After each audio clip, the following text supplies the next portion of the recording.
कारे दुरावा कारे अबोला अपराध माझा असा काय झाला कारे दुरावा.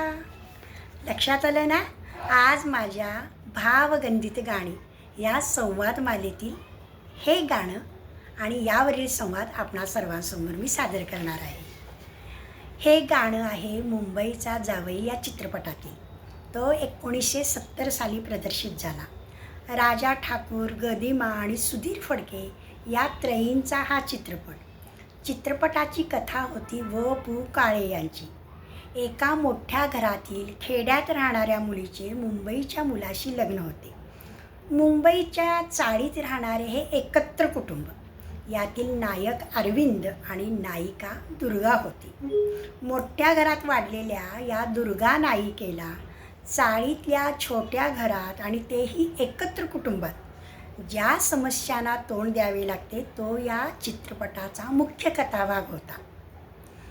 पण ती सगळ्या समस्यांना तोंड देते, हसतमुखानं तोंड देते, कारण या दुर्गेचं तिच्या नवऱ्यावर म्हणजे अरविंदवर प्रेम होतं.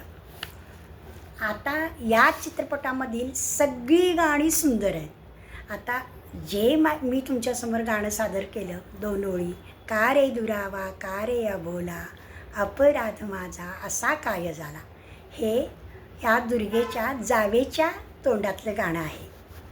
गदिमा आणि बाबूजी ही गीतकार आणि संगीतकार यांची 36 गुण जमलेली जोडी. आणि हे गाणं त्यातलंच ज्यावेळी महाराष्ट्रात बाबूजी पर्व सुरू होतं त्या काळातलं. बाबूजींच्या चाली एकदम पक्क्या, न पुसता येणारा ठसा मनावर उमटवणाऱ्या गोड गाण्याच्या. बाबूजी गाणी प्रवाही ठेवायची म्हणजे गुणगुणता येणारं, पण गाताना दमश्वास लावणारं, वर खाली सहज फिरणारं हे गाणं सोपं नाही आहे.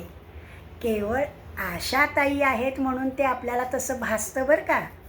बाबूजी शब्दांवर भर देत, एकदम गोळीबंद आवाज, कंट्रोल व्हॉल्यूम, पण तरी हे ते मोकळं आणि खुलं असायचं.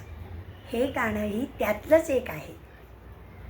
गाणं आहे यमन रागातलं. यमन राग वडीलधारा राग. गाण्यात येतो तो स्पर्श नसलेला एकांत, पण यात वखवक नाही आहे. एकमेकांसोबत असण्याचं स्वर्गसुख आहे. त्याला पारखं झाल्याची हळवी तक्रार ही करती आहे. आशाचा आवाजाचा पोतही प्रणयात पूर्ण भिजलेला, उत्कट भिजू भिजू झालेला ठेवला आहे. आशाताईंनीही त्याला समर्थ साथ दिलेली आहे. शब्दांचा भाव ओळखून बाबूजींनी यमन रागातल्या स्वराकृती वापरल्या आहेत. पहिली 2 कडवी आणि 3रं कडवं यातल्या स्वराकृती बघा.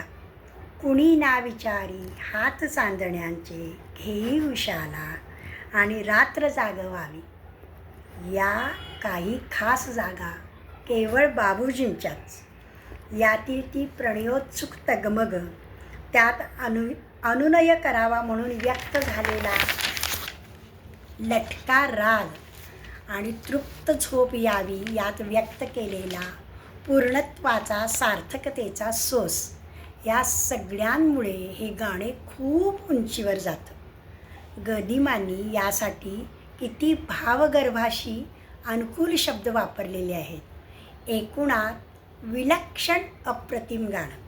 आपल्याला हा संवाद आवडला का? हे गाणं तर आपल्याला माहीतच असेल.